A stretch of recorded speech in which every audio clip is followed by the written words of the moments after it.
Allah menyatakan mengenai azwajan, bahwa Allah menciptakan makhluknya itu berjodoh-jodoh. Itu ayatnya apa? Subhanalladzi khalaqal azwaja kullaha mimma tumbitul ardu wa min anfusihim wa mimma la ya'lamun. Oke, jodoh itu hanya laki-laki dan perempuan atau ada perjodohan-perjodohan yang lain? Tidak harus.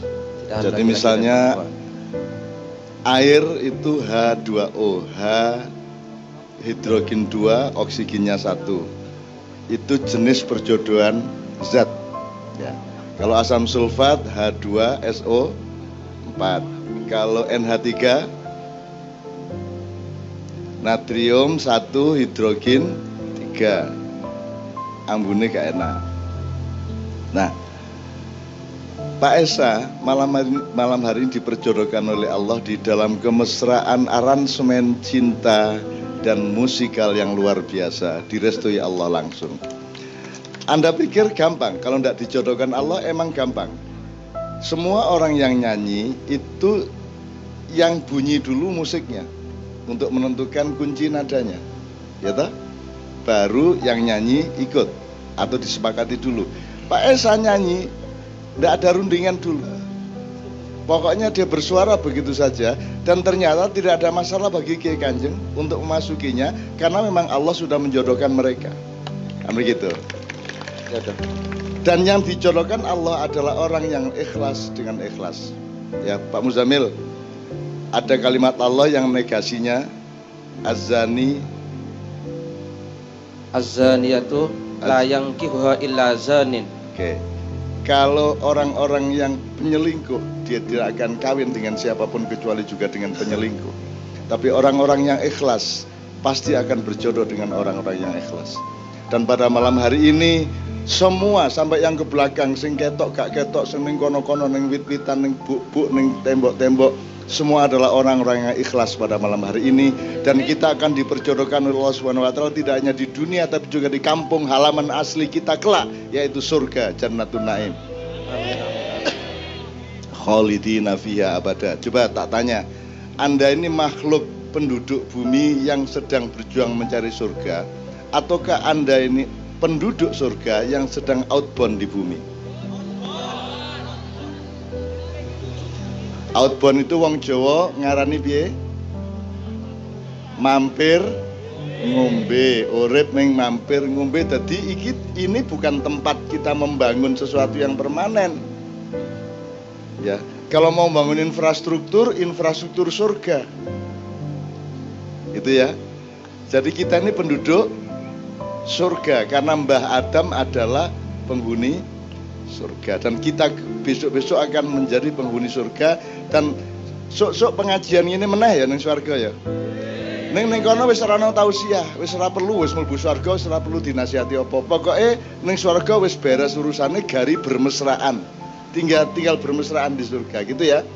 Ya tak dongake sing ora tercapai untuk menikahi seorang wanita yang diidamkan, nanti Allah mentakdirkannya menjadi suami istri di surga. Jadi gue tenang is, ning donya ora rabi meneh ra apa-apa, sing penting ning swarga sesuk entuk cah-cah ayu. Amin ya rabbal alamin. Nek ento.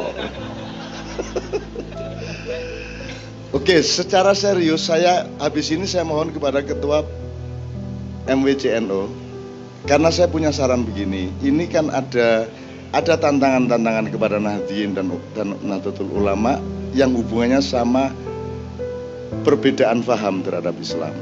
Ya. Jadi sekarang ini umat NU sedang berhadapan dengan tafsir-tafsir baru mengenai banyak hal. Misalnya mengenai tahlilan, mengenai kenduren, apa meneh? Weweh,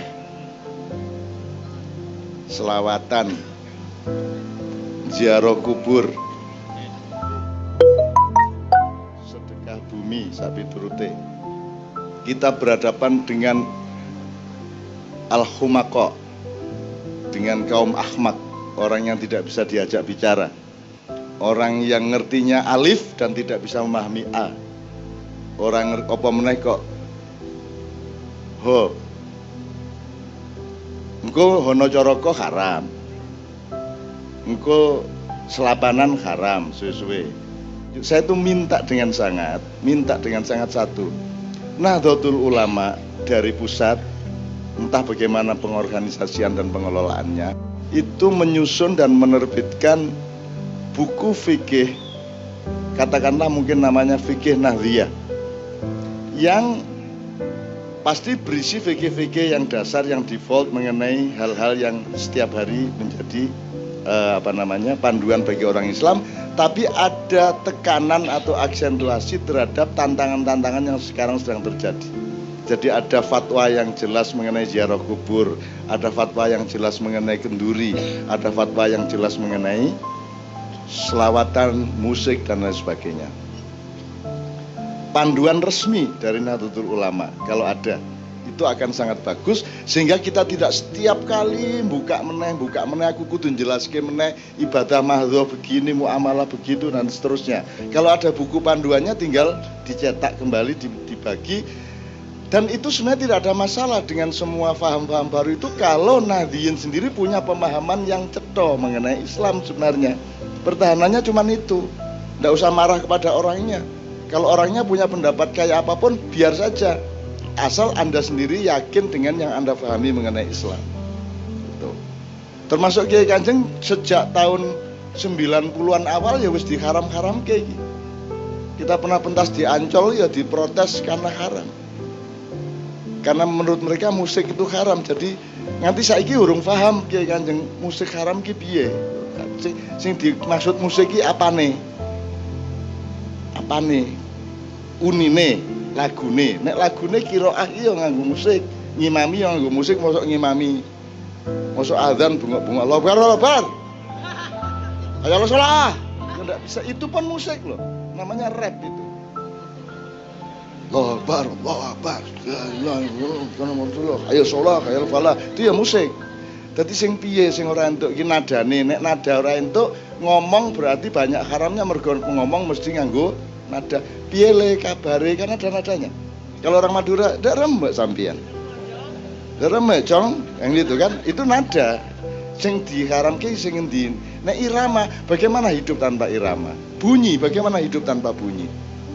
Kan begitu. Jadi yang diharamkan adalah alatnya. Lalu terus untuk apa? Allah menciptakan benda, menciptakan kayu, menciptakan logam. Kalau tidak untuk kita nikmati, sepanjang tidak melanggar syariat Allah, maka kita harus paham sing jenenge melanggar sing kepriye. Oke, kita ulang satu lagi ya, kita ulang satu tok aja. Islam itu terdiri dari 3,5% dari ayat Al-Quran yang namanya ibadah mahdhah. Yang 96,5% itu ayat-ayat yang menyangkut ibadah muamalah. Gitu aja gampangannya ya. Istilahnya boleh beda, tapi pokoknya mahdhah adalah yang oleh Allah diperintahkan langsung atau dilarang langsung. Kalau muamalah adalah inisiatif manusia untuk mendekat kepada Allah. Jadi kalau mahdhah itu dari langit ke bumi, kalau muamalah dari bumi ke langit, gitu ya. Nah, mahdhah itu iki mengbaleni lho, ya aku ora ceramah lho, iki mengbaleni pemahaman. Mahdhah iki pokoke ngene iki pedomane.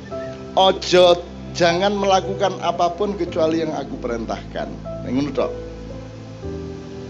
Jadi kalau tidak diperintah Allah, tidak usah dilakukan. Jangan lakukan apapun kecuali yang diperintahkan oleh Allah Subhanahu Wa Taala melalui Rasulullah SAW. Kalau muamalah, lakukan apa saja. Apa wae sakarepmu, asal tidak melanggar syariat Allah. Kan gitu. Jadi mancing untuk orang. Kanjeng Nabi tahu mancing orang. Neng mancing untuk orang. Ya kecuali mancing ning kolame tanggamu, kuwi sing salah udah mancinge ning panggonane kan gitu. Jadi lakukan apa saja asal tidak melanggar syariat Allah. Kan begitu. Sudah bebas apa saja. Nanti Pak Muzamil tolong menjelaskan konteks kalimat wa ma khalaqtul jinna wal insa illa liya'budun. Kalimatnya bukan ini khalaqtul jinna wal insa liya'budun, tapi kalimatnya adalah wama khalaqtul jinna wal insa illa liya'budun. Nanti dulu Muzamil. Ini urutannya begitu, nanti PR dulu. Nah, jadi sekarang ngerti ya. Kenduren untuk orang. Ada melanggar Islam enggak? Melanggar silaturahmi enggak Genduren? Baik enggak untuk silaturahmi? Mengakrabkan seduluran ora? Ya, karo nulung wong sing ora iso mangan. Nggih. Kowe kan seneng nek ana Genduren. Nek ora diundang kan kowe kelintar-kelintar ngarepe omahe. Bukan hanya boleh, dia baik. Yang tidak boleh adalah nek kue nganak-nganakke. Jadi bukan Gendurennya yang tidak boleh nganak-nganakke. Wong kue duwe utang oke, wong dadak traktir wong oke, kan begitu. Gitu loh. Jadi apalagi yang sholawat. Sholawat itu kan pernyataan cinta kepada Rasulullah, kan begitu. Nah kalau sholawat tidak boleh lah. Kalau tahiyat kan nganggo sholawat. Tapi ya terus tahiyatnya dipotong gitu. Kenapa kita bersolawat? Karena Allah akan menjadi lebih dekat denganmu kalau engkau mencintai kekasihnya, kan begitu. Kalau kita berdoa kepada Allah langsung tanpa solawat, berarti yang kita andalkan adalah diri kita sendiri. Saya tanya, bisa nggak dirimu diandalkan di depan Allah? Bisa nggak aku diandalkan di depan Allah? Tidak. Yang bisa diandalkan di depan Allah hanya Rasulullah SAW. Maka kalau kita merayu Allah, kita nyatakan cinta kita kepada kekasihnya, yaitu Rasulullah SAW. Maka doa kita akan menjadi lebih mudah untuk dikabulkan. Itu sebabnya kita bersolawat. Jadi sing dilarang piye nih? Ini pokoknya kita tegaskan sekali lagi ya. Angger jenengan ngerti masalah kan wis beres jane ora ono masalah. Karena Anda ini bertetangga dengan daerah-daerah yang ada gitu-gitu. Ya toh klebon-klebon sing ora lah kowe aja kupo, kowe wis ngerti kok. Apa meneh liyane ziarah kubur. Ziarah kubur ra entuk. Jare birrul walidain. Birrul walidain itu apa? Menghormati orang tua, bapakmu tok ya apa mbahmu juga. Buyut juga. Canggah, Mbah Wareng, udeg-udeg, coba bosok. Apa meneh liyane? Gantung siwur. Sampai 18. Itu semua walidain apa tidak? Semua adalah orang tua. Aku saiki takon, nek bapakmu wis ning kuburan, kowe sing duwe wong tua ora? Kuwi tetep wong tuamu dudu sing ning kuburan. Lah kowe kudu apik to karo wong tuamu. Kok parani? Kok ora entuk? Kok parani? Dudu kuburane, tapi hakikat bahwa kamu punya orang tua yang sekarang sedang mengalami transformasi jasad dia, di mana tulang belulangnya ada di dalam tanah, tapi hakikinya bapak, kakek, mbahmu itu tetap ada di dalam kehidupan.